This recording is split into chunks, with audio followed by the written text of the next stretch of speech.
So thank you very much for having us. My name is Rahul Ghosh. I'm the director for the Africa and the Middle East portfolio at Enterprise Singapore.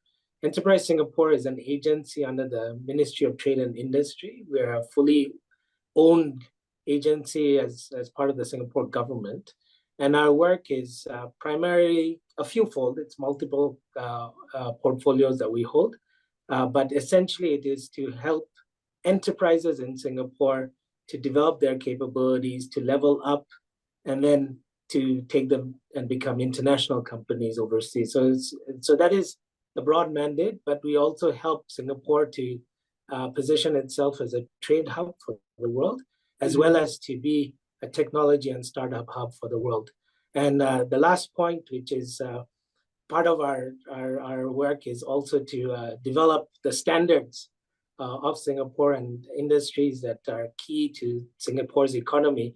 But that also means that it has a very important international role as well in ensuring that there is standards alignments across different countries and so on. So it's a multifold work that we do. But for today's conversation, it is primarily around enterprise development and really helping Singapore companies become global. Amazing. It is an absolute honor to have you today, Rahul. You've said quite a lot, which we're going to touch on today. Firstly, my first question is that the Prime Minister visited South Africa in May. So what were some of the business opportunities or agreements that were discussed, and what do they mean for the African continent and Singapore? Indeed. And so first I need to caveat that Prime Minister's visit in May is really an icing on the cake. There has been a lot of work that has been going on. We have very good political and economic relations with South Africa. Yeah. South Africa is the only country where our national carrier flies directly every day. Wow. So that gives you an understanding of how close we are. Yeah. And that allows, of course, for a lot of people-to-people exchange as well. We have a full embassy here in South Africa in Pretoria. Yes. Our commercial office that's part of the embassy is based in Johannesburg, from which I am speaking to you. Yeah. And this office has been in existence since 2013. So our relationship goes quite a long way. The second point I'd like to make in terms of setting the context is our trade and investment relations has been a very good one since let me just get the date right. Since 2018, we've seen a 60% growth in our trade figures, and that is today amounting to about more than $1.5 billion US, so which is quite substantial, especially for a small country like Singapore. So we value the trade relationship we have with South Africa. On the investment side, Singapore has been amongst the top 10 investors across the whole of Africa. In South Africa, which is a very important investment destination for our Singapore companies, we've clocked about 1 billion Singapore dollars, which is about give or take, I'd say 13.5 billion rand in terms of investment into South Africa. This is from our Singapore enterprises, and that is something, of course, we will want to grow more and more as part of our efforts of engagement with South Africa. And the final point in terms of where we are with our relations, we've got about 20 companies from Singapore that are invested in South Africa. They've been here for a while. And actually, when you speak to their CEOs, they will tell you they're very much a South African company. They forget that they originate out of Singapore, but that's a good story for us. So that's the baseline. And coming to your question on Prime Minister's visit, I think that visit was very important. It has helped to strengthen our relations, and it is really to give a boost to where we are at in our current relations. So what is it that we're looking to do riding on this trip? So first, most importantly, on the economic side, there were 17 companies that joined Prime Minister on his visit to South Africa. So these are private companies from Singapore. And they were looking at a few areas of opportunities. So one is urban solutions, because there's obviously a lot of infrastructure work going on, and we think that Singapore, given its track record of being able to not just build, but build in a very efficient way. That's on the construction side, plan very well cities, and it could be city level or it could be even larger scale development. And then, of course, there's, in today's context, anything that is sustainable. So sustainable buildings and related technology. So that's a very, very important part of where we would like to see more companies coming in from Singapore and doing more. The second area is innovation and technology. And South Africa, hands down, has a lot of very good entrepreneurs, a lot of good tech companies, and of course, a lot of good tech talent as well. And we have identified South Africa as being a key country in terms of our engagement for the entire African continent. And we've got a partnership with a company called Grindstone, where we are going to bring more Singapore tech companies to land in South Africa, to understand what are the opportunities in South Africa, be able to work with, in partnership with other tech companies from the country, and then also to help some of the larger corporates in some of the solutions that they are trying to find for their problems that they have. But of course, this is just a lab, use South Africa as a lab, help to create new products together with partners and then scale it into the rest of the African continent. But having said that, I also have to say that, on the tech side, there is also a reverse interest. We're very interested to have more South African tech companies, innovative companies, land in Singapore, build solutions and products, and then be able to take them over to other parts of Asia from Singapore in partnership with Singapore companies. So that's another second area of collaboration. And the third is very much around manufacturing and the agribusiness. Obviously, there's a lot of very good companies in South Africa that are agri-based, and there's also a lot of demand for consumer products. So that's an area that we're trying to have more Singapore companies come in and invest in. We have a few examples of companies like Wilmar who have made investments in South Africa in this space, and we're encouraging more of those kind of investments to come.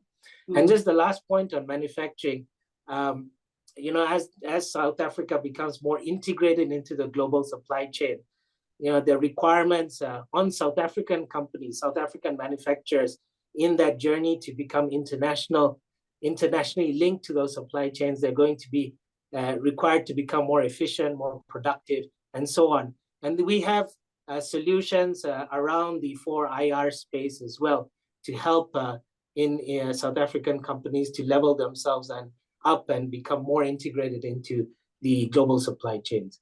So those are some of the key areas. Of course, there's a lot more, but in the interest of time, I'll just keep it to those. Yeah, this is incredibly exciting, and I do know that a lot of us South Africans are actually very excited about the growth in the tech space. And I'm actually going to ask my next question just specifically focused on that. So, what are some of the ways that these tech companies can enter the market in Singapore/Asia? Yes, so there's so first of all, for those of your viewers who don't know a lot about Asia. From my travels and having our offices on the continent, one of the things that we see is there's a lot of potential for African companies to have their solutions go to Asia, because there's a lot of similar demands out there. So that's the first thing, that there is a ready market in Asia for African and South African solutions. The second is Singapore is a very nice gateway into Asia because of our location. We're nicely located, very close, within a 7-hour flying radius to Southeast Asian countries like Indonesia, Malaysia, Vietnam. These are some of the large demand centers. We're very, again, within the same flying radius. We are very closely connected to China, and which is, of course, a billion people market, and also similarly to India. So So in just a 7-hour radius, companies from South Africa can access easily anything between 2.5 to more than that billion people. Wow. So that's the first thing in terms of the location of Singapore. Yeah. The other important part is as the Singapore government, we encourage partnerships with Singapore companies, having more foreign companies come into Singapore, partner Singapore companies, and then scale into Asia. Because as a small country, what that helps us do is actually diversify our own ecosystems. It helps us in our learning journeys as well, building our own capabilities. So it's a win-win for both. How we facilitate that is in a few ways. We've got we organize forums as an organization. We have one coming up in August called the Africa Singapore Business Forum, and I'll speak on that in more detail separately. But we have other events, which are very much sector focused. So we have one which is related to water. We have one which is related to urban environments. We have one coming up in September around energy. And then as an agency, as the agency driving technology, we also have one which is around technology, which is at the end of October. So there are a number of events which are very much sector focused, and that is where we try and invite African and South African businesses to come to be able to engage, understand what's happening in Asia, and then reintroduce the right partners. So those are some of the modalities and we encourage more and more of your viewers to please get in touch with us to be able to access Asia. Definitely. We have a lot of our viewers that are in the small, medium enterprise space, that are tech companies, etc. So this conversation will be beneficial. And also my next question is that collaboration is a huge thing, and that's what we're talking about here. So what does the collaboration between Singapore and these African countries, or let's say Singapore and South Africa, what does the future mean, or how does it look in terms of collaboration? So it's a very good question, and the future, it looks fantastically bright. I would say, Africa is going to be is already the darling of the world. It's one of the few regions that is showing growth that is beyond what the world is experiencing. So in terms of the growth opportunity, it's all there. It's a continent that's integrating. So, the 1 billion consumer potential is actually going to happen with the AFCFTA. So that's another exciting opportunity. And also, some of the sectors that I was speaking about, urbanization. Africa is the fastest in terms of urbanizing. A lot more people moving to cities, even more than what we are experiencing in Asia. And of course, the talent and the demographic dividend that Africa has. So there's a lot of positives going for Africa. But similarly, and this is the beauty of it, is you will see a lot of those reflected in what's happening in Asia, and that's where that collaborative notion can come into place. What Singapore companies do in Africa, they are actually bringing some of their expertise from their learnings in Asia. And similarly, as that bond between South Africa and Singapore companies grow, as they do more in South Africa and in other African countries, then slowly they can bring that collaboration back to Asia as well, and kind of attack that Asian market. So because the two regions are so similar in nature, the growth drivers are all pretty much the same. That's where we see that collaboration, something that is actually very important for it to happen. And the beauty is we shouldn't be reinventing the wheel. There are companies in Singapore have learned from their Asian experience. There are companies in South Africa that have learned from their African experience. So this is where you have to match them very closely together and have those win-win partnerships going. Amazing, amazing. And speaking of collaboration, you will be hosting something really exciting for African business owners. That is the African Singapore Business Forum. Can you just unpack a bit more about that and some of the critical issues that will be discussed, and maybe the benefits to African business owners being there? So we're very excited. We are to organize the Africa Singapore Business Forum. It's a forum that happens every 2 years, and unfortunately, due to COVID, the last version was an online one, but we're back to the physical one. So between the 29th to the 31st of August, we will be hosting the Africa Singapore Business Forum in Singapore, and we'd love to have all your viewers come and experience what it is to be in Singapore, and to, I can talk as much as I like, but at the end of the day, seeing is believing. So that's what we believe. So the forum, we expect, will have about 750 attendees. Wow. Our experience has shown that 50% tends to be from Africa. So we're expecting upwards of 350 African delegates, and we hope more from South Africa. And what they will experience is a few things. Very importantly, they will understand where Singapore is heading in its journey with Africa. And that will be helmed by our Minister for Trade and Industry. He will be opening the forum. And there will be a number of speakers, and importantly, I spoke about the AFCFTA. So we're very, very fortunate to have the AFCFTA Secretary General, His Excellency Mene. He's going to be part of the keynote panel in Singapore, and he'll be in dialogue with one of our Singapore ministers to be able to speak about, not just the integration story that Africa is embarking on, but also, we have a similar integration story in Asia, where we will try and be able to learn from each other. And of course, there will be many of the spin-offs to enterprises and businesses from both continents, and that's something that we'll touch on. And then there will be a few panels where we have experts from the private sector, from Africa, as well as experts from Singapore and Asia, speaking about key topics. These are things around manufacturing. How can Africa really leverage its resource base, its talent, and all that the continent has, to become a manufacturing powerhouse, and also, to kind of reflect on Asia's journey and how some of those learnings can translate.